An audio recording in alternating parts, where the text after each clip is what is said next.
And our panel is titled New Methods, and the objective is really, to open up what has been brought up in the previous panel.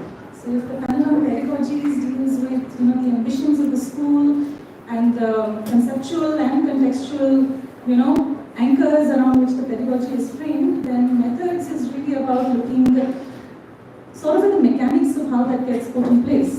So it's been framed around some questions that we've articulated around concerns that we felt in the teaching of architecture. And beginning from that, it just wants to look at how architectural colleges introduce teaching tools, teaching methods to bring about newer ways of thinking of space, imagining space. I'll just go through the questions quickly.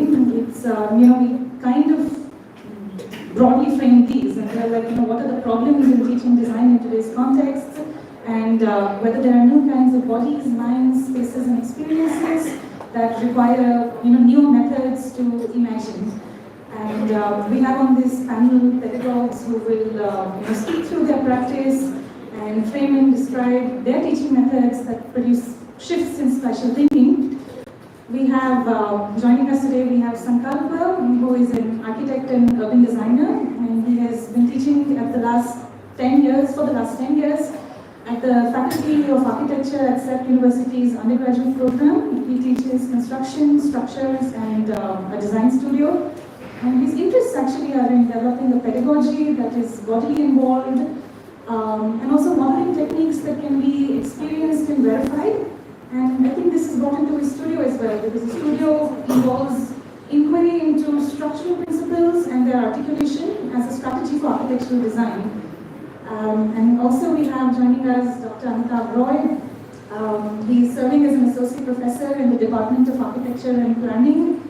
His research interests are passive cooling techniques in tropical climate, endothermal environment, energy conservation, and thermal performance simulation. And he's also worked as a consultant in preparation of the DDP under the DFID guidelines for a municipality in West Bengal. And he's also undertaken preparation of the energy conservation study reports as part of the environmental impact assessment for several projects in and around Kolkata. And he's also served for 2 consecutive terms in the Council of Architecture as the elected IIA Eastern Region representative. Welcome to both of you. And from C, we have Prasad Khanulkar, who is an urban scholar with a background in architecture, planning, and South Asian studies. And his work focuses on the incongruous and collaborative operations through which urban residents assemble urban lives and habitats in different cities of the global south. And I'm Apurva Kalpade, and I've been doing research on drawing methods for architectural pedagogy. The 2 of us teach at C. So that's the panel for today, and with that I'd like to invite Sankalpa, who will be making the first presentation.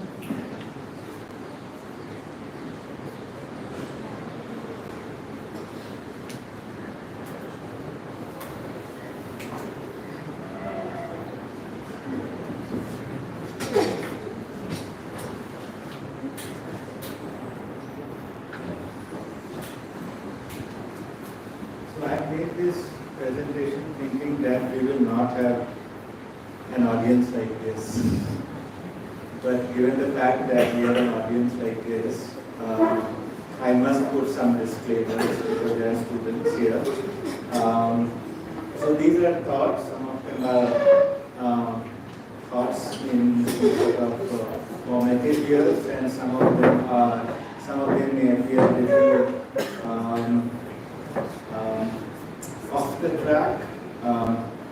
Some of them may not appear very coherent because I was imagining that there is a group of all of us, and to put some of the difficulties and vulnerabilities of being a tutor. But still, I think I'll put some of the points in place the way I'm thinking as of now. So we are dealing in a new paradigm where resource or reduction in resource is a new norm. We have staggering distribution of wealth is also a new norm, and unfortunately we are living in this time and not any other time in history. So allocation of wealth is based on affiliations as much as some kind of a merit, and when when in today's time affiliation and merit comes together, it becomes a very deadly combination for a society. There are also technological shifts. For example, before that we were using AutoCADs.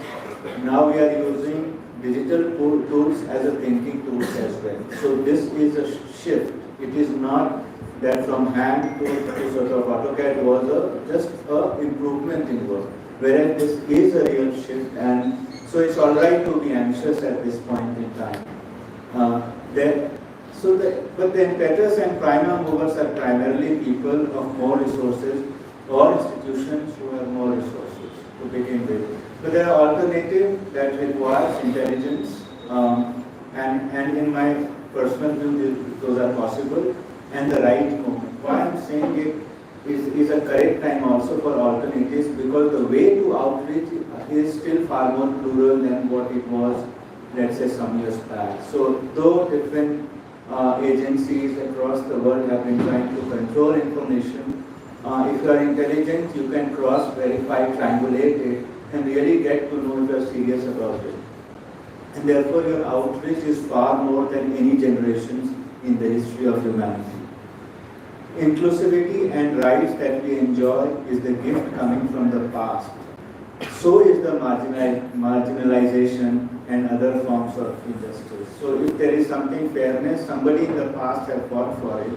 That's why it is happening. I do not accept the fact that the world is fair and we can discuss nicely and things are going to happen.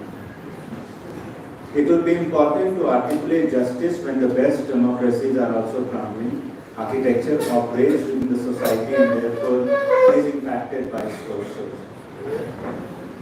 It is very difficult to define good architecture, but I am sure that for different people there will be at least some references of what good architecture, what it could be. It may have both measurable and immeasurable components.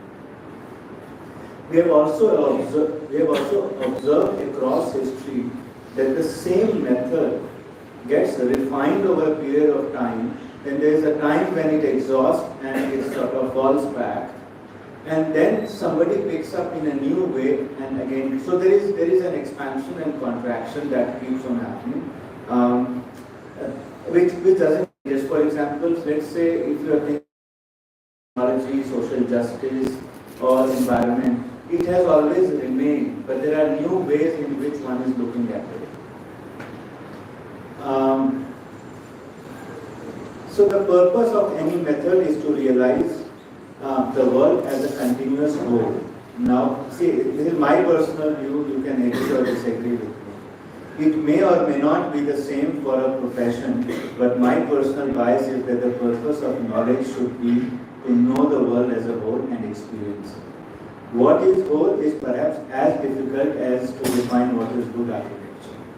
If that is the purpose, what should be the purpose of architectural methods? So I'm jumping rather than defining it, but we are shortage of time. The purpose of the architecture method is to develop ways to verify and falsify the whole that we assume that we know. Now I am picking up this from Karl Popper, and I have sort of retweeted it because I find there is a value there. In the process we experience the whole. So in the process of falsifying it, we experience the whole, is what the argument is. For example, a pencil is made out of graphite and a material that can hold the graphite. Or a pencil is made out of a relationship between the graphite and the material, let's say for example wood. If we have to learn about how a pencil is made, we can give a case study of the existing pencil and ask students to reinterpret. In the process, we can give a structure to the inquiry depending on the manner in which we are looking at making. Say if we are looking at making as a way to practice making, or making as a way to study the mechanical relationship between the graphite and the wood. There are different ways to look at the same object. We may also argue that the conception of pencil is different in both the cases, therefore the name pencil is an outsider and is an outside imposition, otherwise they are different to different inquirers. Instead of thinking whole and make out of which is made out of an infinitesimally smaller part, the whole is the level at which the inquirer establishes and brings out the specific relationships of the whole, which means it still continues to be in the relationship of the whole. This, in my personal view, is work in progress. Why I am stating this is because the science that we have inherited is coming a lot from the science where breaking of the particle and therefore thinking that things are made out of parts and therefore by breaking it you know the truth is also a process of destruction. But the problem is that some of the Asian societies has been trying to call it the whole, but they don't know what to do with it. So on one hand, there is a method which comes from the other side. When we think about whole to begin with and say that the part is also whole, then we have not figured out what to make sense of it. And therefore science becomes a binary to the whole and becomes useful to the whole. So I have always said that science is a way to verify the whole through the process of falsification. I have not said Popper has said this. So in fact a great difference between the two as a mode of inquiry to find the truth. In my view, science intends to explain the why of any phenomena, to establish its truth component. It is of immense value in the establishment of truth. The problem with science is that the inquiry towards truth is a self-destructive process. So we have all environmental problems, all kinds of problems because we are breaking the chains to know about and describe it, and in the process we create new sets of problems. My interest lies in a unifying idea of inquiry, where truth is not problematized and is ontologically irreducible. That is to say, that truth is free of social conditions and therefore free from intersectionality. The statement does help to a large extent to separate my truth and your truth, which is very common that you can problematize truth. Because if there is my truth and your truth, we should use a different term for it and not truth.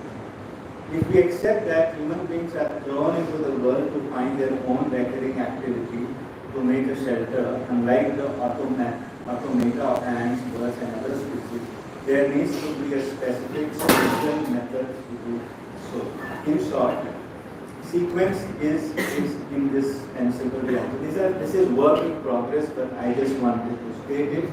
I'll take another 5 minutes.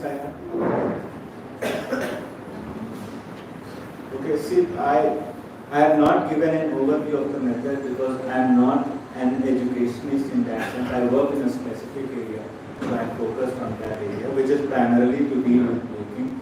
My larger pedagogical idea is that as much less I can speak is better for me. And as much students can work for long hours with minimum of my speaking is better for students. Because there are knowledge which are non-transferable and there are knowledge which are transferable. So in order for knowledge to be non-transferable, the students know it through body. It is important, in my view, to create an experiment in which students learn in the process of doing it. Okay. The other thing, I am of the view that spanning is an architect's way to check and verify our life on Earth. Imagine the Earth is moving in space. It is absolutely free, moving and revolving around the sun. Okay? We are anchored from the Earth's gravitational pull. The moment we separate any material from that, the Earth pulls it back. Every time an architect or an engineer's work to lift something, it experiences the forces of the nature. And the more they are articulate about it, the better they are connected to nature is my personal bias. You can again disagree with that. So, in my view, my personal bias is that any method should support in some way some form of lived experience. And making, therefore, is a function of lived experience. And role of technology is to expand the lived experience. What I mean is that as we have better ways to measure it, which you can see it, it also expands and also helps to verify our lived experience. So it is not separate from that. there are many ways to measure it. Number is assigning a measure, okay. But there are also qualitative ways to measure it, where you can do simple experiment to find relative difference between the two. How much something can take away, how much it can. So those are simpler things. You don't have to get into, or we don't have to get into great number crunching to establish some of these things. Let me move. Okay. Now the method is, the way I think, and this is not mine. So I learned modeling experiment actually from Professor Kirit Patel and Professor R.J. Vasavda, and I think they learned also from Prioto. But primarily what happens is that anything which is weak is if we have to strengthen it, is very challenging. So pedagogically, the whole way of approaching making is through trying to strengthen something which is fragile, flexible and weak. Okay, because in the process you also know the vector component, because it will have directionality, etc. And you will also know how the force works. So you will be also able to know, for example, whether it's bending, tension, compression, shear, etc. Okay, so there are ways to sort of do it. So I have just put some of the things which is not necessary to discuss here. Okay, this is 7 things which I think is important in making. Again, this is not mine. I have taken this from Patanjali, okay, and I took this because I found it to be a very agnostic tradition in sort of Indian philosophy. So it interested me because it had a physical thing, because it had a set of observation, it had a disciplines that one has to follow to make, it had a bodily posture, it had an awareness of bodily rhythm. So if you are cutting something, you will be able to know it. It also, if you are spending for a long period of time, you are internally aware about what is happening. So it's just I have reinterpreted it because I didn't want to cite and get methods from Europe and some other part, because I felt there was already a good method available. And then there are descriptions about it. These are old tools, new tools are also available. We use all kinds of tools. So there are many ways to verify, as I was saying. So this is like a shake table, but you can put weight. There are people who can help us, but we can still do about it. There are 3 modes of learning: precedence, experiments, and observation. The second one is what we follow. Personally, I don't follow the case study method because I think it's sort of, a case study method is good if you already have an experience. And the way it goes is that there are ways to articulate the same thing. So if you look at this and if you look at the a tutor's job is to delay the obvious, which is on the left side, and spend more time so that more versions of it sort of comes. And of course, the process is assembly. I don't have to tell you because assembly is an intelligent way to construct it, but it also goes very well with environment. It also goes very well with repair. Then we build codes. So once we undergo, then there are codes to construct, to structure, to perform, and there are details for it, so that one can further articulate it. There are principles that are written about each of them. And then there comes some ability to theorize. Obviously, what I have theorized is not something uncommon. Not something common. I'm very sorry for that.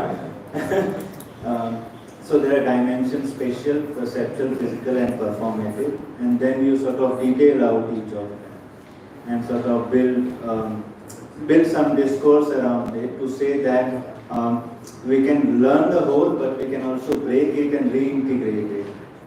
And when it comes to methods and detailing, the focus is to build, to teach students, maybe teach seems to be wrong word in this conference, but to sort of work with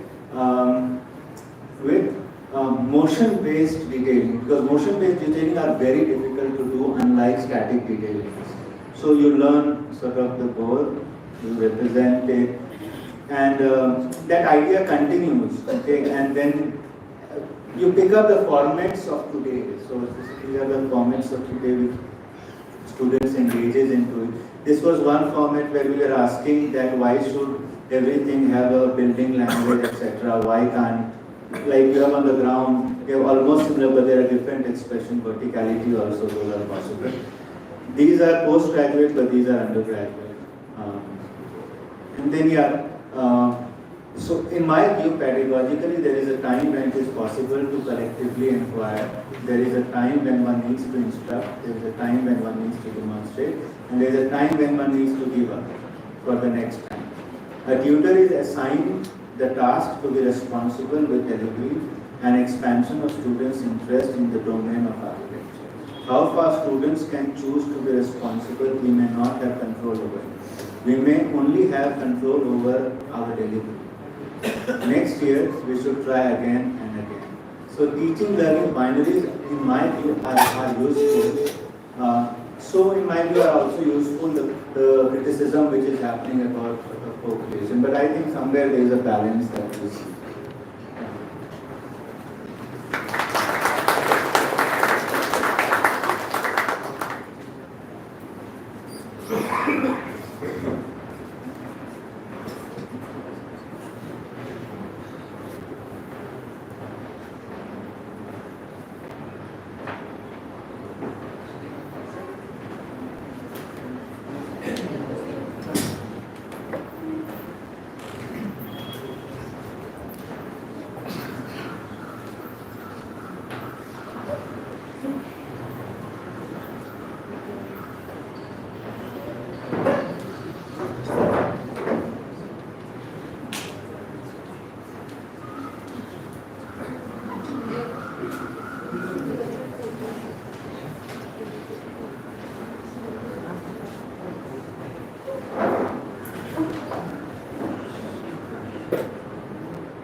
Shall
I start?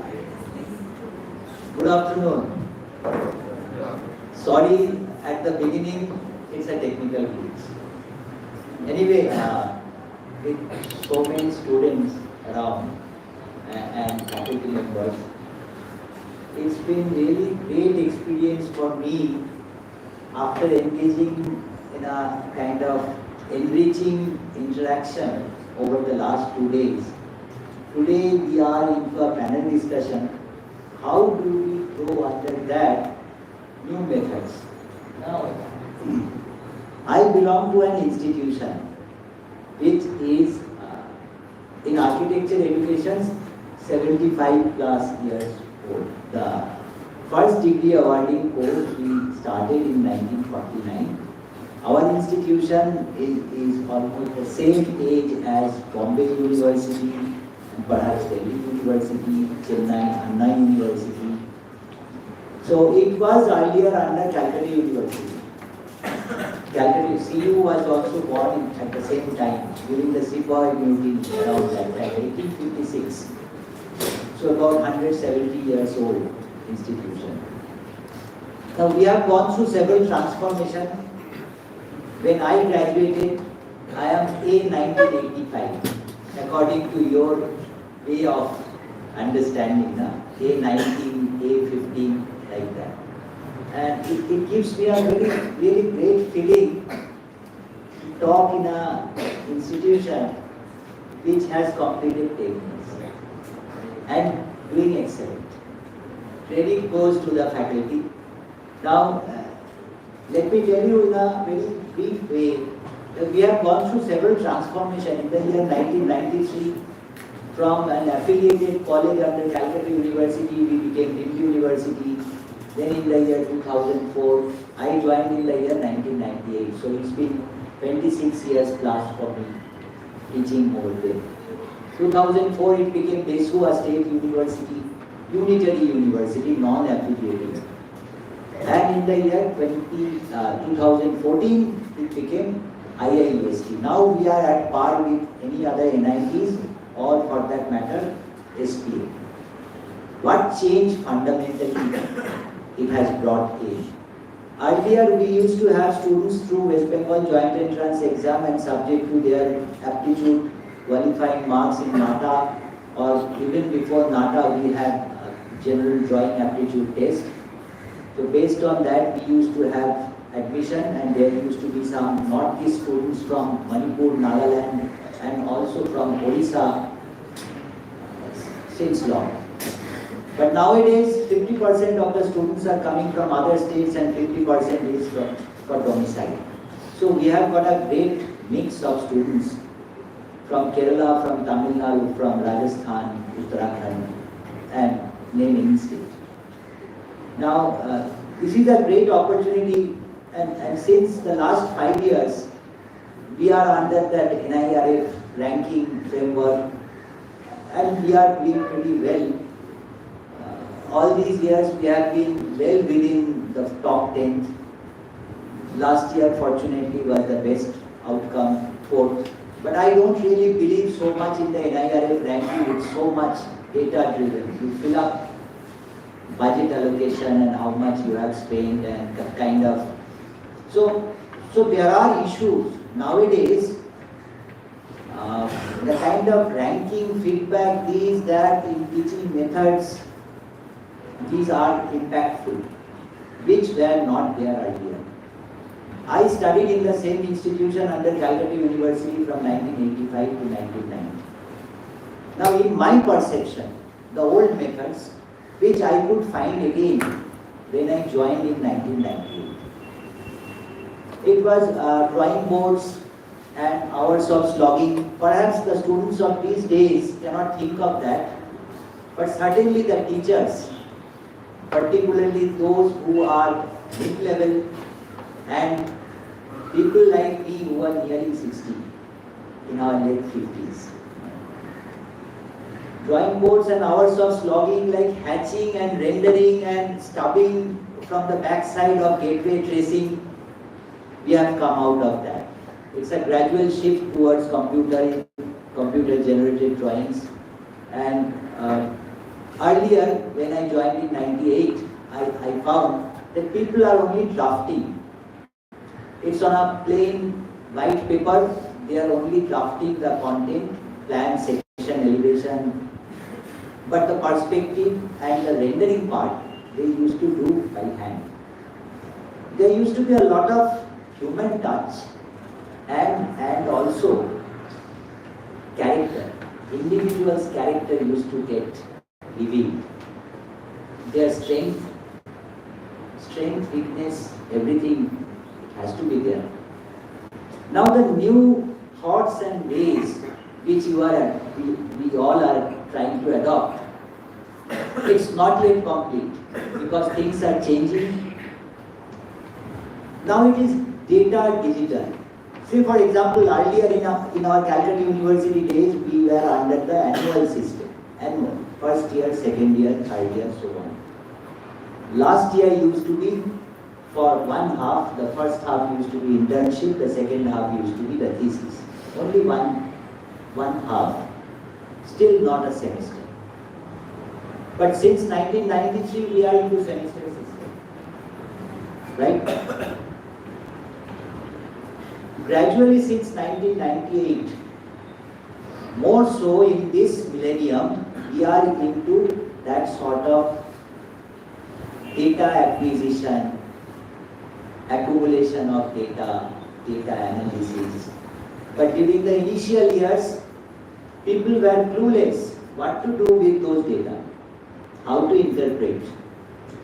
Huge lot of data, but going without much usage. But one thing remained unchanged in the design studio. Since my student days, teacher used to say that place yourself in the place of the client and try to feel that what you are thinking, what you are drawing, to what extent that suits you as the client. So the designer used to be asked about his or her feeling about the space created by their own created space. That still remains. Let me give you a very small example. In the third semester at the very beginning, we start with the design of a residence. Now every student coming from whatever background, urban, rural, semi-urban, whatever, be it a own house, bungalow, or a rented house, or government or some organization provided quarters, they are the best judge of their own environment. So their primary case studies they are doing on their own house. In scale, as far as detail as possible, nothing less than 1:50 scale. Details in 1:20 or so with the furniture layout, and they are asked to find out the drawbacks. Given an opportunity, how they could improve upon that. So we normally get a number of examples of their own habitat and what their feeling is. Because as the first year, second year kid, they still have their school days kind of approach. They are still the school kids. They have very recently completed and the next typology is the school design. So they remember, they can clearly recall their school days, be it primary, secondary or high secondary school, their labs, etc. So these two typology of design we are still nowadays taking up as the first two designs in third semester and fourth semester. Now what has changed under new thoughts and ways? Communication is something nowadays people are say it is applicable to the senior students who are communicating to other universities, particularly foreign universities for higher studies and all. Earlier they used to write letters and wait for months.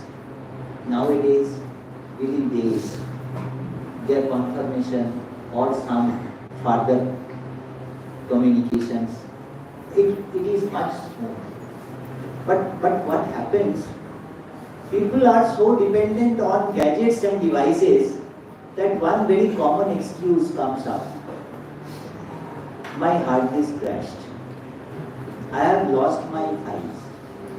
So over-dependence on some device in our ecosystem, it has to be thought of in a kind of some alternative methods or backup. Something has to be there. And in earlier days, perhaps the teachers of our age, they can recall that time-saver standards, Bannister Fletcher, such heavy books we used to even use for exercise, no? Some sort of light weightlifting. But nowadays, people are carrying those thousands of pages in their smartphone. So whenever I ask something, that what about that data, they start scrolling. While scrolling, you can see only one page, one screenshot at a time. You don't have that option in 2 minutes. Okay. So we could also develop some laboratories where, particularly in our school days, way back in late 80s, we had climatology as a subject. Nowadays, we have one semester climatology, then in our 6th semester we have energy efficient architecture. Again in 7th semester we have a laboratory on that where we have several equipments and students are given some hands-on training. So that is something good. Apart from these smartphones, smart classrooms, I don't know how smart we can be in terms of our brain and mind. In a classroom, seminar kind of presentation before the students, I am not so sure. Students sometimes complain, I am not used to that though, that it is beyond the limit of their assimilation. So we need to give a serious thought on that. In practice, diversification is there. Nowadays there are several opportunities. But also with that, some new terminology has come up, which I don't feel so much dignified, like facade architect.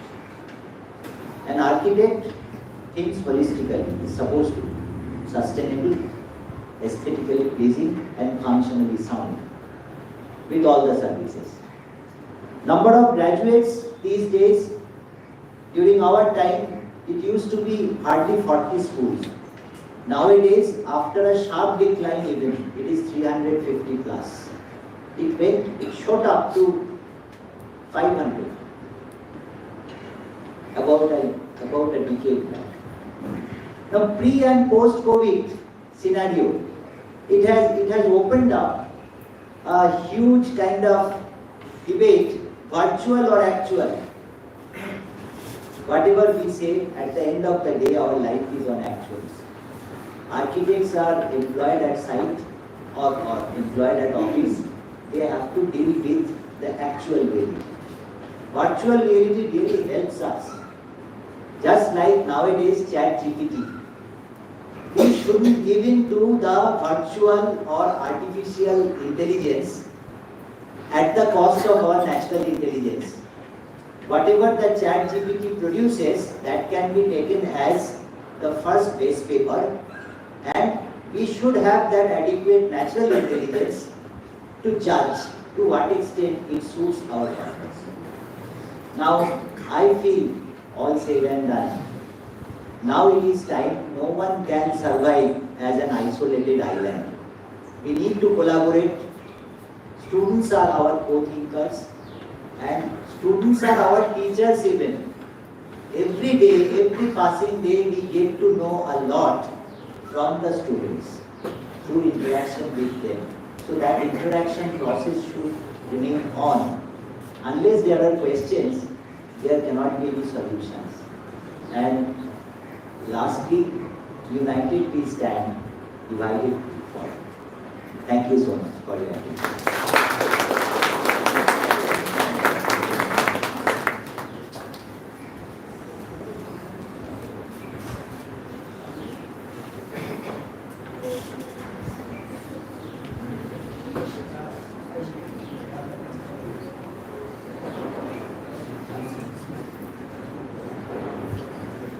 Thank you Sankalpa, thank you Amitav. The next part of this presentation is going to be done by both me and Prasad. And I think we can just get to the next one. And I think that Sankalpa also and Amitav, both of them have found it useful to sort of put a framework to the methods. And he's done it through a series of them, whether it's the conceptual framework of Patanjali and then now it's codified, etc. And we just want to do that here as well. It's just sort of hold the methods together through these two different arcs for the courses, which are the conceptual arc and the methodological arc, where in the conceptual arc, if what you have is a series of questions that the school thinks is fundamental and absolutely imperative that a student going through 5 years of architecture be able to engage critically with these questions. So questions like how do you locate yourself in the world, or how to think of space as language, systems, etc. How do you read text, environment drawings and buildings. And then the courses in their own way, are formulated around answering these series of questions, which, and then based on these questions, how do you locate yourself in the world, you might have a course like Self and the World, which teaches you, which sort of sets up a way for you to interrogate the systems that you are a part of, assumptions that you have around, the nature of the institutions that you exist in, etc. And then the methodological way to deal with that would be to, frame a question. So how do you ask the question of yourself and the world? Or for the next one, how do you think of space through diagrams, collages, genealogies, or how do you think with text, sounds, and images? So just to set it up as, a whole series of these two arcs of the methods through which the pedagogy of our methods is framed. And the first thing actually that we'd like to speak through is what we framed here in order to speak of it as a method is the encouragement of, integrated thinking versus subject-wise thinking. And it's basically the modules through which we teach. And this then becomes a diagram of how the academic year is organized, where you think of it as these modules, as these 2-week-long, 3-week-long, 5-week-long, intense periods of workshop-like intensity, where you are completely immersed in, the spatial provocation that the module has set up for you. And C is 10 years old now. and we've been continuously trying to evolve the educational program through the series of experiments. And each time all these experiments is rigorously evaluated, it is assessed in order to make it sharper and more relevant. And I think it's some kind of testimony to the module system that we follow, that it is endured through all this time. And it's basically like, we call it integrated teaching and learning, which is basically to say that, the subject's way of thinking about teaching can often tend to, see aspects of space making and placemaking as secondary or adjunct. So design will take up a certain thrust in pedagogy, and it takes up a very large slice of the pie. And then you have other considerations, material considerations, climatic considerations, many others actually, to not even think of how theory is woven into all of this, which sort of become allied and are expected to eventually become part of how you consider space making. And the module, like we said, just thinks of it as a workshop with a single focus, and various subjects which come together to form a single module, and it creates an intensity in thinking and working. And what happens through that is that you're able to weave in the idea of standards and the conventions of construction, existing knowledge of materials, the specificities of the context in which you are responding. You deploy these in the module itself, and you challenge these in the module itself. And in doing that, it's an effort to see space, build space, draw space in untested ways and exciting ways. And to discuss it here, actually, this is something that Rupali also brought up in the previous presentation. It's a recently concluded module of material systems, which happened in semester 2. It concluded in December of 2024. And a lot of you may have seen it. It's this long community table which is on this parcel of land that's just opposite the gate of the school. And it works in this way, you're looking at exploring geometry, working with material in order to develop a system for a built form. And you also have classes on construction systems, on trusses, on the fundamentals of load-bearing and frame systems. And you have material exploration and simultaneously market exploration, and you develop details for the foundations, for specific joineries. And what was also nice for this particular module is that it became, this experiment in collaborative making, right from leveling the ground and staining the wood and sanding it and everything. And this is a part of all the modules really, like you have the theory course on reading architecture that is going to be taught now through second and the third years, and it's not separate from the spatial question. So semester 4 now they'll be doing the module on studying building typology, and when you weave it in with reading architecture, reading building form in specific ways, what happens is that design becomes a method, and this is something that's a part of a paper that Rupali's written in the earlier book as well. And a method is what we're looking for, rather than design as an object or an output or a solution for seeing space. So these are just some of the, and this is the final pavilion. And the second one that we wanted to discuss is brought up in a very big way in the previous panel. This is Netra's drawing, she's sitting there. Is the idea through which the field gets engaged with. And of course, we brought it up meaningfully before, and we've been trying to, here at SEED, we've been trying to wrap our heads around it for a very long time. And our concern here is essentially the idea of the measure, where if you do see space as a measurable entity, where the idea of the measure is located specifically in a scientific numeric understanding, it gets reinforced in drawing primarily first. And you see plans and sections and isometric drawings as our language. And because the field gets held as such, the built form that gets produced tends to be produced through ideas of standards and efficiencies. It's concerned with precision and with permanence, because that's how the field has been understood and that's how it's been dealt with. And therefore, the argument becomes that the idea of the measure itself ought to be expanded, right? It should be inclusive of the measure of the senses, seeing the body as a way means to measure, the measures of myths, phenomena, among various others. And what we're doing actually is looking for an embodied idea of space. And where you see the human as an embodied being, and the body becomes the central site that you inhabit, and it is the site through which you construct meaning, and it's the central lens through which the entire world gets constructed for you. And this is instated as a way of seeing, which then becomes a way of drawing, which then becomes a way of thinking about space and becomes a way of, producing space. And it was very nice that, the provocation that Somini brought up, where you look at inhabitation along with the idea of the other or non-human inhabitations of space. I'd just like to bring up, and this is one of the theses of a student, Deva Sheth, who graduated 3 years ago. And it's mobilizing the perceptions of stray animals and using this projective method of mapping. So the entire street becomes this sense landscape of various animals. And otherwise the street is thought of as vehicle-centric, and the segregative logics of this is where the vehicles pass through, this is for pedestrians, this is for etc., etc. And the way in which this drawing really blurs that sense then, produces a way of building which is, able to subvert these dominant logics of the construction of space, and you're rethinking it through the sensibility of, street animals.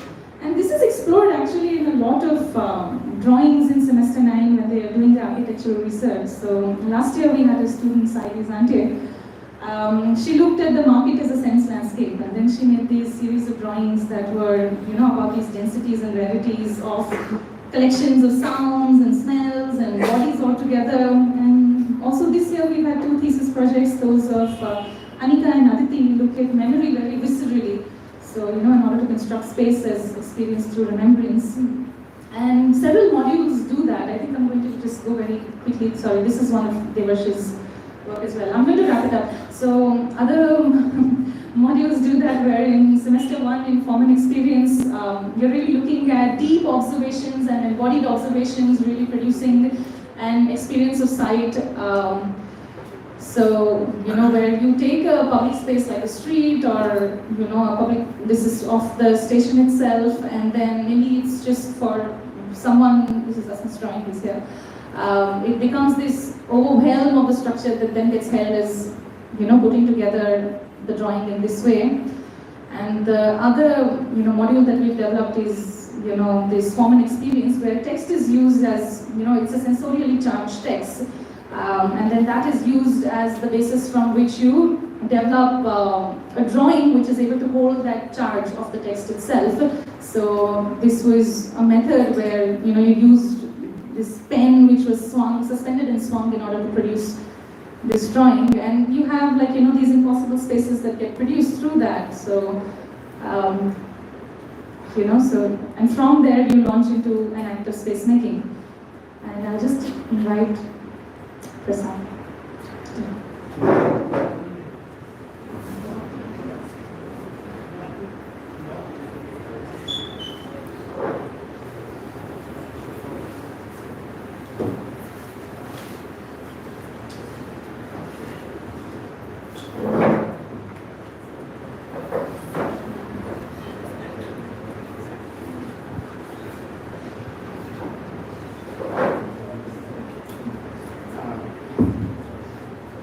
I'll take 5 minutes. It's sort of important to start with what I was talking about, which is the sense of the self.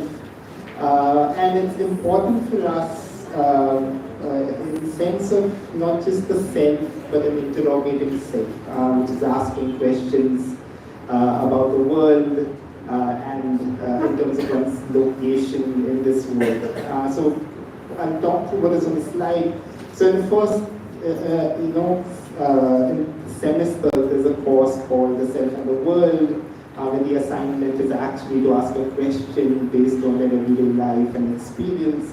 And what you see here is someone who's asking a question about the lives of laborers and workers who build a home but don't necessarily become part of the curriculum, or even are not taken seriously for all the struggles that they go through, right? And it's sort of framed as a question of we, which is, the sense of a self, but also a collective sense of self that is, inhabiting together, but not necessary. But it's a question that is asked more critically about the sense of the we. Right? The second one, which is so the sense of self, is sort of continued to develop in a more ethical sense, in the sense how does one be and operate in this world, right? So this is an exam question paper where the exam question is, as an architect who's being asked to respond to a mining company that has asked them to consult on a new plan, on an office that is to be built for this mining company that is setting up a mine in the lower Sahyadri Hills.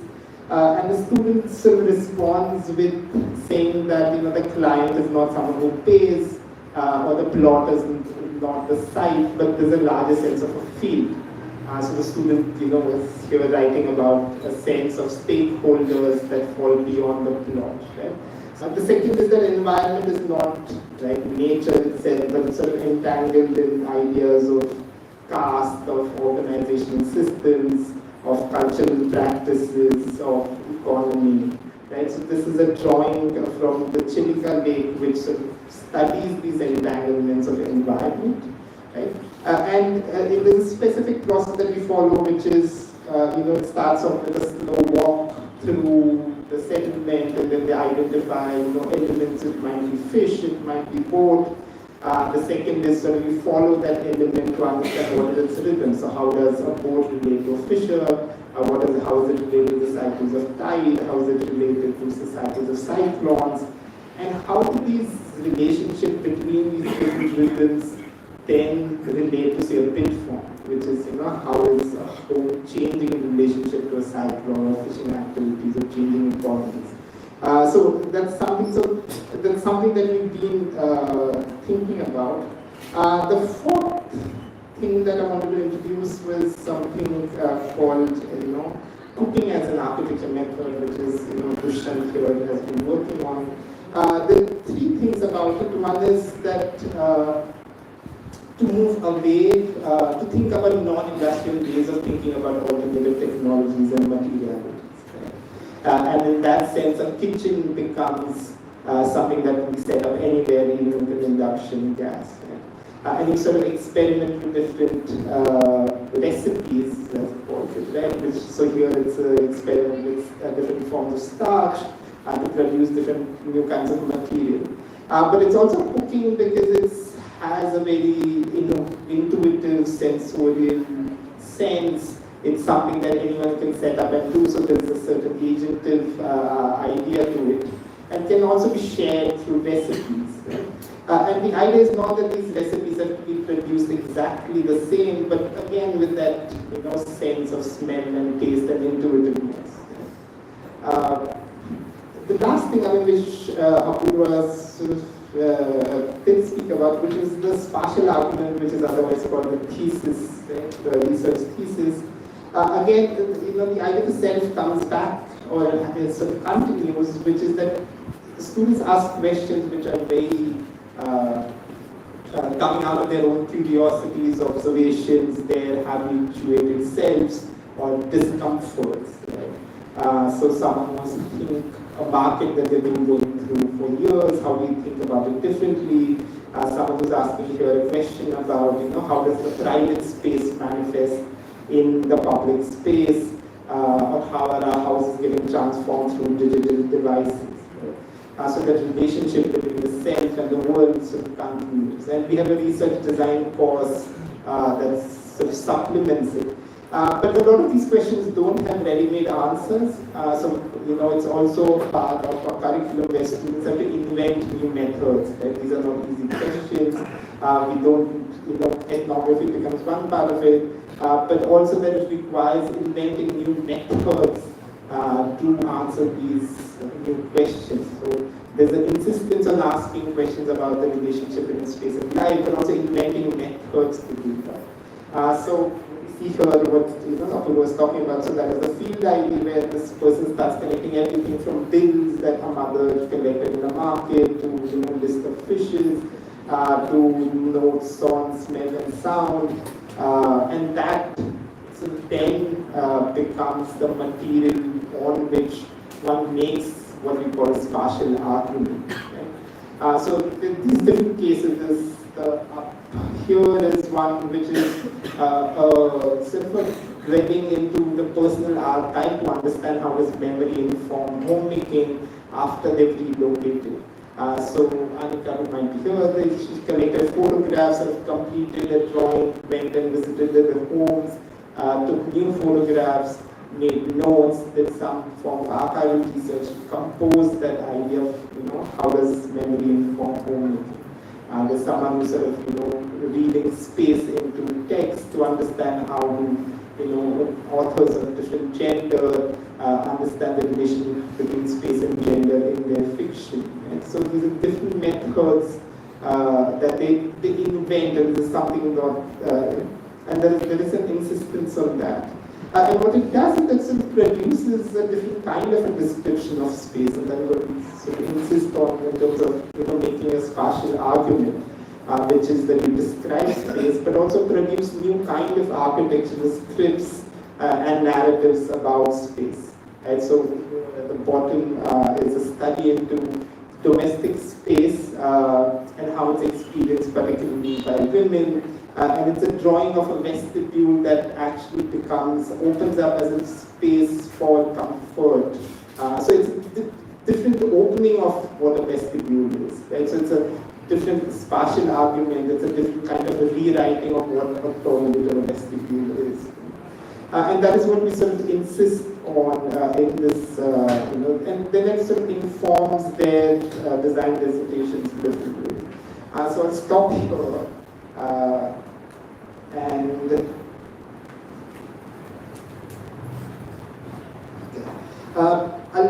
It's short on time, so I'll maybe just ask, just to sort of summarize, one is that, Sankalpa, the three different ways in which we're looking at methods.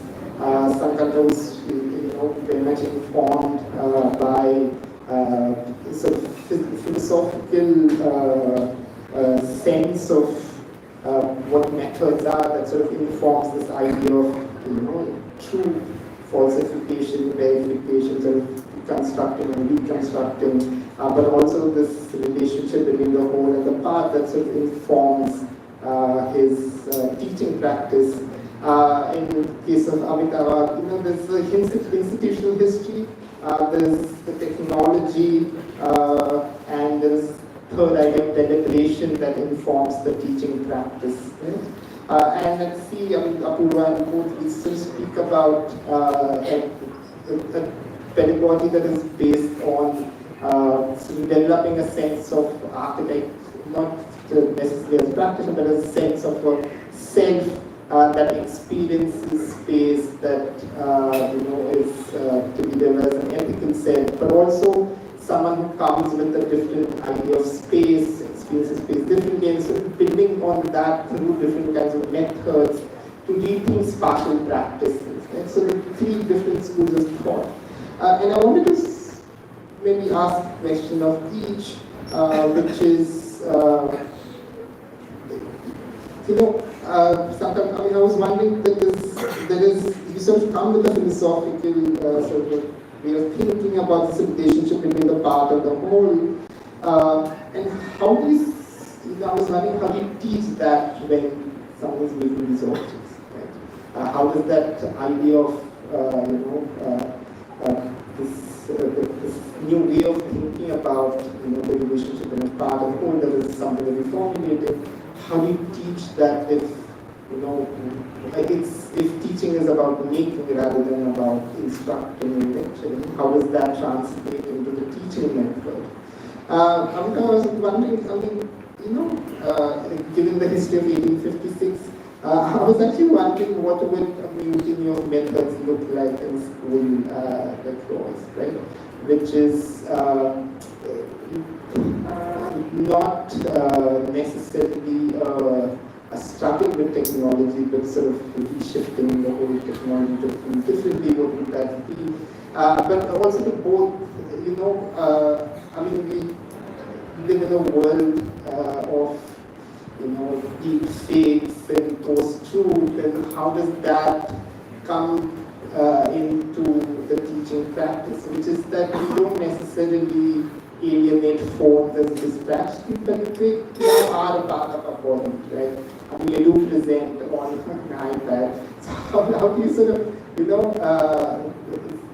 sort of work with those complexities, right? I mean, Santapa, you also spoke about that, in the beginning, that we live in a different world of polarization, large technological shifts, and sort of reduction of resources. So all of those things, how does that inform the teaching method? And I mean, I don't necessarily have a question, or so if you have questions, then I would open to that.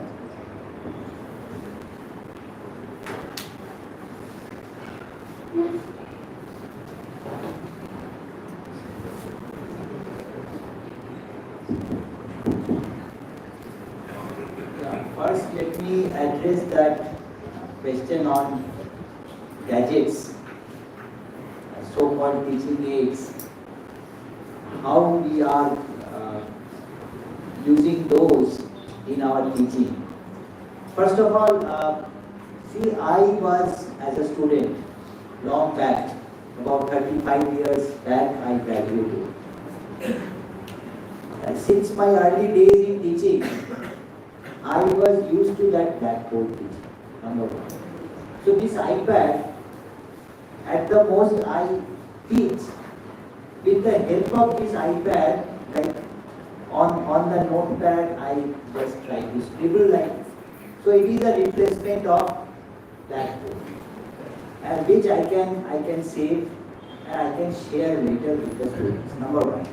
Number two, in the design classes, when the reviews are on, I used to take the photographs of their work, and we create a GCR, Google Classroom, for that class, where individual students are asked to write down the comments, observations of the jury after each, and they are shared with these photographs which they attach there. And gradually, with time, review after review, they get to know that how they have evolved, number one.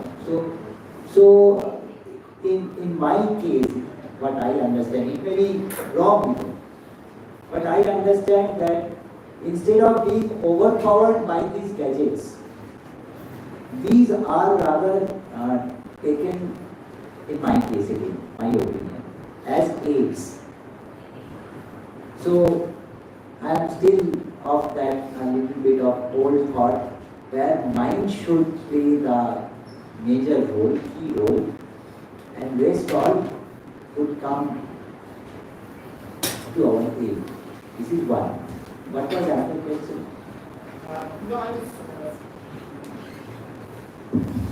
I mean, there's this small essay on the fiction. It's sort of a mutiny of the objects, or the assembly of the objects, which, if they start testing for, thinking about new methods, which is not humans, but that they are the ones who knew that, and given the history of the institution, what would that, that it's only to say that, that there is certain still a subservient relationship of calling it an aid, but these are things that we live with, right? For instance, when we say that making teaches us, that the object is teaching us. Right? So how do you, make that a part of the curriculum in a productive way is something that The process is ongoing, and institutionalizing or formalizing that through curricula, that is yet to take a shape. The issue is, see, different teachers, individual teachers have got their own approach. Some are relying on PowerPoint presentations, right? There may be little bit of modifications, add-ons year after year. But when the students get to see those in the lecture class during a span of 1 hour or so, when they get so much of information, slides, one after another, what they say that it is sometimes difficult to assimilate. What I used to do, whatever I earlier had this blackboard way of teaching, I do it here in real time. So that way they feel that it is rather digestible to their living. So that way I have that perception that student minds are also has got a kind of limitation, because as such they are growing up in a kind of scenario of uncertainties where the conflicts, socio-economic, their future related, and they are desperately looking for the most feasible solution, which there is no shortcut, and it is not at our fingertips. So whatever comfortable scenario we can get for them, that is our objective.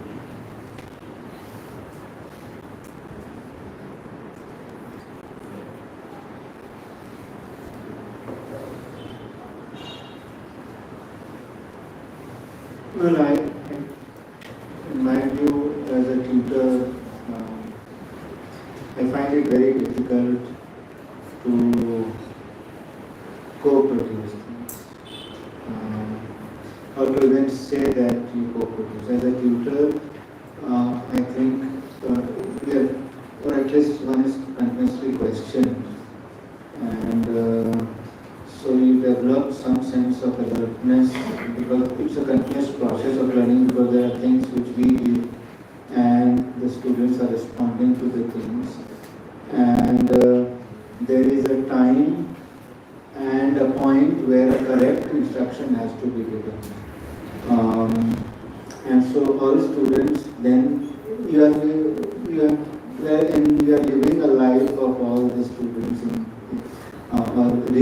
or sort of living in their minds where they are sort of working and reaching a point where you think this is the point where that instruction has to be given. Because in my view, I don't think we can teach a lot. We can teach very few things. But so what I realized is that in spite of giving any kinds of theory lecture, it just doesn't work. And I tried all my ways to do it, but I don't think I've been ever successful to do it in undergraduate programs. In postgraduate programs, students generally many students come with certain kind of deprivation, or they are fully alert about it, but in undergraduate program, students have diverse interests. So you are dealing with a completely fresh mind where you want to make them interested. Now, everybody looks at the same thing differently, and they are colored by their own knowledge. But if the job is to sort of say something on architecture, then a sustained observation can lead to something is a premise.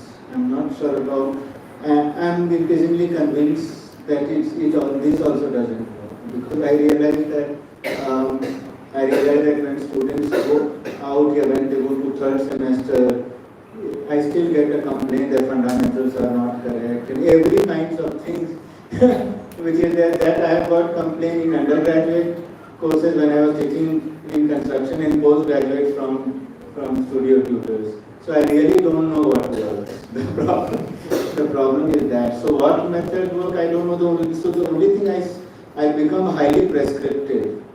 And the problem with prescription is that you will get result, but then you're not sure about whether. It's a very, and I'm very open to technology. So I get whatever is available to verify, to get it. But the point is that one has to ensure that there is a physical experience to something which I value it. Because if that is not lived, then one doesn't. So for example, somebody should be able to see this very transparent how failures will happen. If one is teaching structure or sort of construction, what were the points? To do that, you try it by reading, but I don't think that I don't think I'm really successful is what I'm increasingly realizing. No, I mean, I didn't know that there are two parts to it. One is that you know we have seen, right, which is this that the parts are a whole.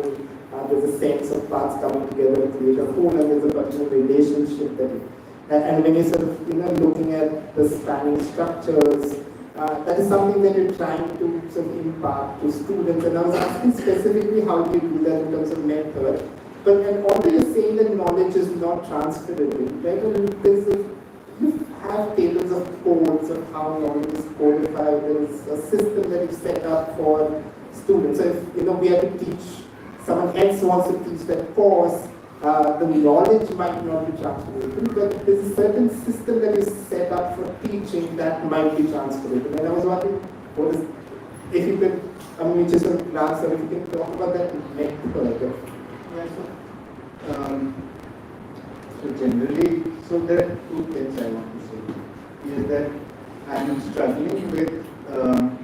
really struggling with Indian students, with all of us, who largely have been educated in some way, but still have a sense of a whole. That we still as a society think that there is something whole, that there is something fullness about life, that we are still fully experienced. We don't know the methods to do it. We don't know the method, but we know the other way to sort of do it. So I just wanted to say that upfront, this is a big struggle for me also. It's like in Ayurveda, for example, you say that body has nature. So you say whatever you want to say, but you see the other practice of medicine. It also has reached a level where there are much more scientific verification possible than the other. Okay.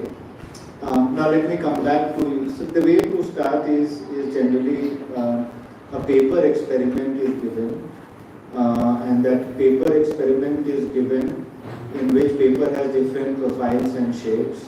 It undergoes relationship with different shapes. So a plane undergoes relationship with a triangle or a square, etc. Then it adds more complexity that if you have to stabilize this by putting 20 times more weight, you can do it only by using cables, which are threads. So continuously what one is trying to make aware is that once you start with one shape, modification of that shape, combination of that shape, strengthening of that sort of form in relationship to when you want to strengthen a form, you have to select a weaker form to strengthen that form. So you cannot strengthen it by, let's say if there is a triangle as a form, then you cannot strengthen, or let's say if there is an angle as a form, you cannot strengthen it by a triangle. You have to strengthen it by a plane or by a thread. So what one is trying to do is continuously you are pushing it to be more sensitive to things which are fragile, with this hope that every students are embodied with their own abilities. They are like computer terminals, if you want to call it, and they have creative abilities which are innate. And therefore, instead of trying to give them a case study, you create a condition in which nature, in this case a student, responds to it to survive. Just, the question drawing is the question of model. There are two things that kind of became very clear and evident in this. I feel that because, historically models are made as gifts to or as propositions of object making to whoever wants, but also to kind of use it as a measure to make building. In India, the history of model making is to use it as a measure to make. It's a tool to make, and that it's excellent. The model is an excellent tool to think of precision in terms of strengthening things in its as a structural object. But in terms of a spatial tool, how does the model, what is the coordinate of a model? How do you think of a model in terms of creative space for because a drawing as a projective instrument, you know? How do you think of drawing as a spatial tool?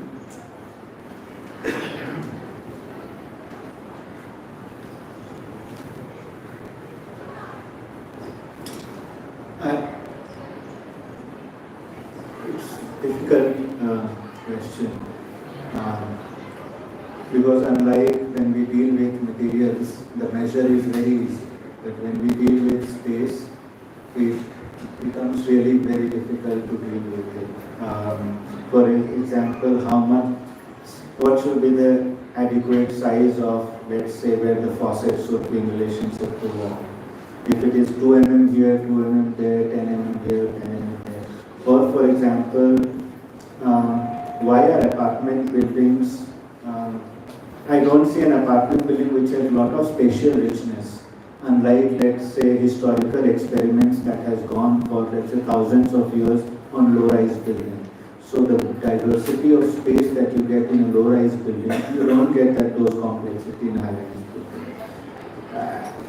So it means that the space can be reduced to a level where on an analogous relationship, like I was saying, plain paper and angle and sort of way, that when something is put in relationship to that, it starts informing immediately. The problem is we do not have a model, comparable model, like it starts failing. With space, we do not have unless until we bring light to it, or say that at least 2 people should be able to walk. Okay, so what we are so all these kind of things, what it is leading is that any container requires a mediator to deal with, to control things, to sort of say something in relationship to others, because otherwise this is a hall. So the hall only has a relationship with people or outside. But if there was a column, a relation. So this is a very good question, but this is exactly, because this is my struggle, that I cannot teach. I do not have a way as of now today to teach in the same way what I do material and construction, is because I have a problem that I do not know the steps. So I know few steps, but I find it great discomfort to teach when I only know few steps, and I know that it's not simple. Kalpit, you want to respond? We're using models for so many of his projects. Very extensive model making practice.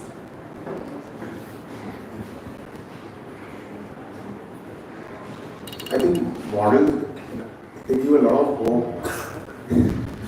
Make one wonder and imagine and believe in it. So I think it works well. But for us, I think drawing and model, I mean, even when we are teaching in studios, they are not just about representation tools, but they are rather the way you are thinking of architecture fundamentally, and they come many times at very early stages. So because the act of drawing or the way you are building space is embedded right in the beginning, and they take different kind of forms.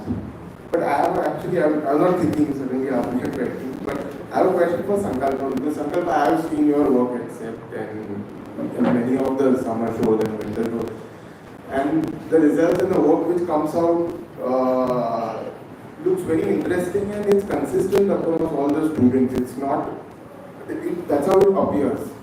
Appears to be quite successful and quite precise and all, whereas the way you're describing, definitely there is a challenge when we are taking, because I myself have been taking housing studios from last 6-7 years as individual units and teaching since around 16-17 years.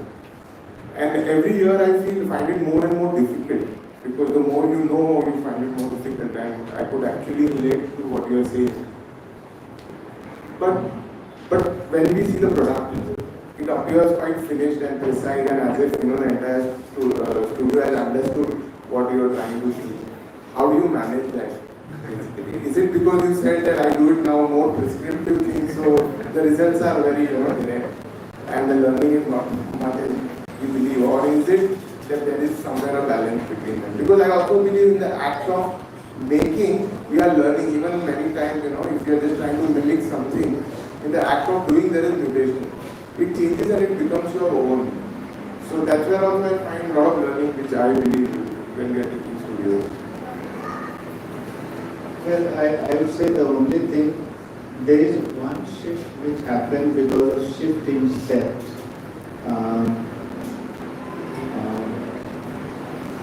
I think that there are societies which are not ready to fail, and there are societies which are ready to invest and fail. And in my view, our societies are not ready to fail. So we have to find a space of failure somewhere else. What it means is that what you see is always a step behind of what I am thinking. So right now, so I know that there are things which needs to be done, but I'm waiting for the right technology to come in. Before it, I'll not push, so I'm going with ourselves, our tutors, that let's say there are certain, so see the thing is, as we move away and become close to nature, we start moving to non-linear forms. The non-linear forms requires a production method, which if you have to really do it, has to be fast. And right now the speed of 3D printing and all those tools and techniques are not fast. And it does not dovetail well with other technologies which are available. So what I'm constantly trying to is push, but one step always behind, because I'm waiting for that right thing to happen. That is one. The consistency happens because I think there is an experience of handling. I think after some time you know when to stop things and when to give the right instruction, or when to sort of say that this is the length that we can do it. And so it's really, to me, is about planning, because the risk thing which you will see, you will not be able to see it, because that background tutors are doing and waiting for the right one. So every step they are saying, okay, this time we can do this because now we have ensured that our workshop is ready for that. If the workshop is not ready, technicians are not ready, we don't take it up. Because we have best, but we have a whole people to respond to.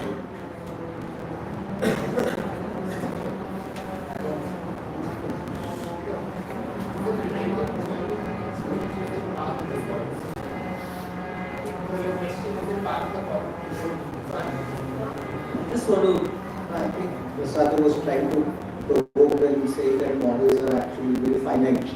But I think this debate of drawing and model is an interesting one. Of course, model is not showing the process models, but models are able to do a lot more than just being objects to get things done. But then I guess the question really is, what is drawing, what are drawings able to do? And I think what drawings do is they become harbinger of much larger ideas when they're symbolic. They are ideological tools. Whereas model shows that limitation quite often, that it is a moment of the project. It is an aspect of the project. For example, the studios we have done on visible space, and you choose to show that drawing to clients. And it could mean so much in terms of its philosophical moving, in terms of where it draws its framework from, and what is it doing in terms of the sensorial. So I think in that part I agree that, but I guess what models do is they are the test of the moment and have a more, and I would say models have a more temporal quality to the search, whereas drawings have a much more historicity to their existence in time, they become symbols. But then a lot of them are making models in a very different fashion now, almost as objects that signifiers, you know what I mean. So that's an interesting question to ask, especially from someone who gets his students to make 256 models. I mean, he has a habit of just being, he knows what he's doing, by the way. And I don't know why he's pretending to be, but yeah. a lot of questioning, of course. It's coming through, I've been watching Sankalpa, it's coming through a very, I won't use the word a tortured search, but yeah, a very definite search. And then you see what you see there as being so finite and precise, but it is coming through a conversation that has been stretching more than what, 15 years now and more maybe.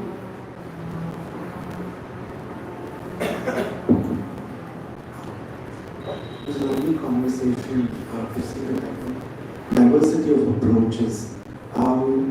Sankalpa, I mean, I really liked your presentation again today when I was hearing all your presentation. I was just wondering, why do you set up this opposition between you say your work, your explorations are situated in the falsification approach, and you distinguish that from the case study. The case study in architecture often then gets limited to understanding it as a study of precedent cases. But a more expansive definition of case study would include, the case study is defined by what cases, in cases, right? So the case itself could be the studio that you are working in, and that itself is the case. So properly an approach of falsification need not be in opposition to those who approach or work with interpretive approaches. If one opens that out as an understanding of case studies, it need not be seen in opposition. That both could kind of come together and work together as and when required. Which is where the second point connected to that is that you're wanting to draw upon Patanjali's philosophical approach. Again, does it set up an opposition between the falsification approach or not, or both work with one equally well? In the sense that if Patanjali's approach is of falsification, right? Then actually there is no opposition between the East and West.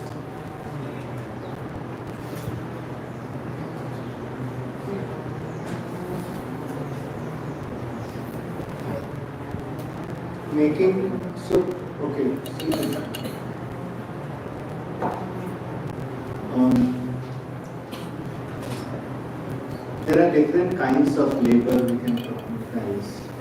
We can problematize labor like what the left would problematize. Okay. Here, labor in architecture studio has to mean something. Okay. And making cannot be seen as petty labor. So earlier, when I was working, the idea was how to articulate making to reach to a level where it is not about just any labor. So when it has to reach to that level, the labor has to have some form. And so when you are making it, and when I've been reading all of it, I realized that there are levels of engagement. And in that light, I found it very interesting because that's exactly what making is doing. Because if you look at every time you are making it, you are being attentive, you're doing much more to your body, to the rhythm, etc. So that is how I had sort of brought in. Now, the thing is, what do I do with this beyond that? Okay, so I keep on saying, okay, correct your posture, sort of do all of these kind of a thing. What do I do beyond this? How does it help me beyond this? Because these are all experiential part of anybody who is engaging with it. Okay, it is just to live as I understand fully, properly, do things in a way that it sustains your body's ability over a long period of time. Now, every time you are sort of trying to experiment something, you say that this doesn't work. When every time you say that this doesn't work, you have not 6-7 ways that it doesn't work, out of which one works. Okay, so I have no equivalent I didn't found out in our, as of now, in our emails. So I had to go because I felt that I was always starting reverse of the way Studio starts, with part, and you combine it with a component, then to a system, and then you get to architecture. So actually, in that sense, because it was an opposite for me, I found not the ideological, but at least some anchor in corporate. So that's the stage which I am as of now.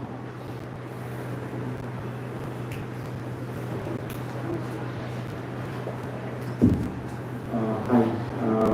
Something apart from the points that are discussed, something caught my eye, and I think partly you mentioned about the failure aspect in our society, and something that you mentioned in your presentation was to delay the obvious. Now I'm trying to understand if, and also to kind of search in some way, like is that delay to do with steps to reach somewhere, like is it a failure that leads you to the not obvious, or is there another method that you need to kind of open through, say delaying the obvious? Because there are two ways to kind of look at it. Like one is to keep on making, and also you made a reference right in the start when you said that making is about the practice of the actual making.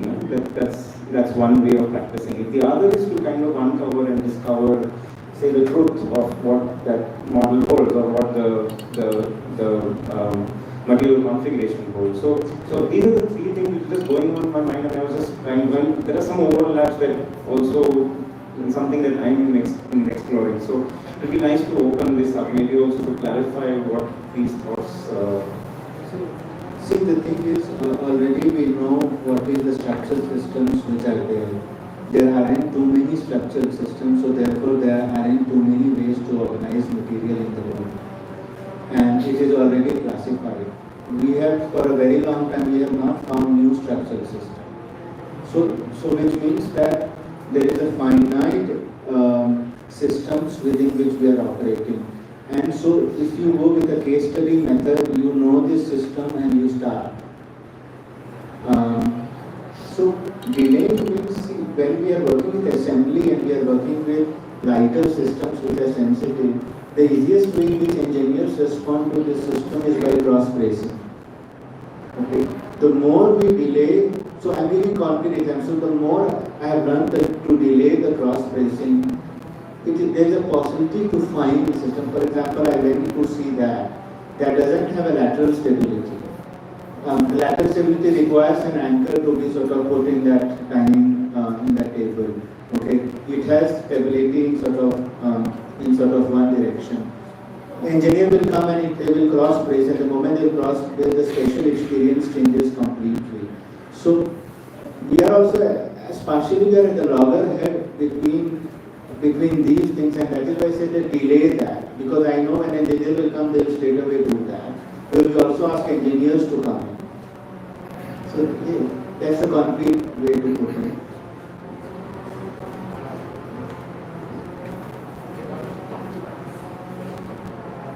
Right. So, just on the point of the delay of the obvious, I've done the master's program, and very challengingly it was during COVID. So the act of the workshop wasn't available to us, and where the failures, the series of failures that we've experienced with studio was immense. I remember this it's a very too early to give me a feedback to the studio. I made this particular kind of a system, and it was based on these triangulations. So my classmates were very happy, and we had to put up everything on the Miro board.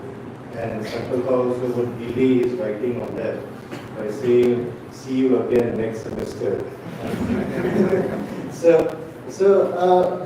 But then it's this continuous saying, "No, try again," that builds on to this process. And even after I pass out and I've become a tutor in care, I was given the opportunity to do a workshop there.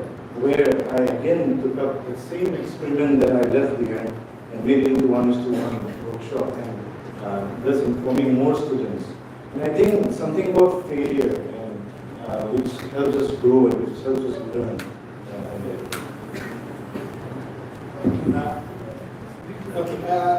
Before we end, I just want to read out something Vishwanath Kashikar, who teaches at SET, has written. It's not a question, but he just wanted to talk about his own experiences.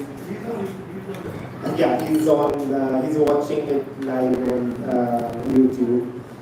So he says that historically we've always been in search of knowledge, a search that required patience, dedication, and perseverance. And most of the teaching methods evolved to nurture that. But today we live in a society where we're constantly bombarded, not only with information, but also knowledge, right? Like what he's doing right now at home. We haven't thought long and hard enough of methods that can facilitate being selective, which is how we weed out what is important from what is banal. And most importantly, what is the action required on the part of the government in this case. He says that the modern system is one kind of response to this context, which is like the desire to do one thing at a time, to increase focus. In an ongoing studio of experimenting, we're doing 3-4 exercises simultaneously. So when a student wants to take break from one, they can move on to the second ongoing exercise. And I'm trying to leverage distraction as a way of conducting a studio. And he's not gotten feedback yet because he's again delaying the process of getting into sort of get more concrete ideas of what is happening. And he also wanted to talk about how he's, in a more focused manner, how you imagine a scenario where scrolling and every story becomes a part of the studio that they're doing, right? And not simply as something distraction. One point he was making is that model, he says, is not the same as simulation. A model by definition is not accurate or perfect or complete, like the model of a solar system. So it's a tool to focus on specific things as opposed to simulating reality. And I find models made in studio highly problematic. They're extremely useful, but only when their purpose is fully identified. So thanks, Vishwanath, if you're still watching. So I'll end the session here. Thanks a lot, Sankar. Thanks a lot, Amitava. And thanks everyone for this productive conversation. So we start again at 2:30. The lunch is downstairs. It's organized by 5th year class. So please enjoy it. Just for the panelists over here, we've tried to organize them. Yeah, but I think they're ready food so that you can come back over here for the next session because it might be a long one. So just be aware. Yeah? Thanks a lot.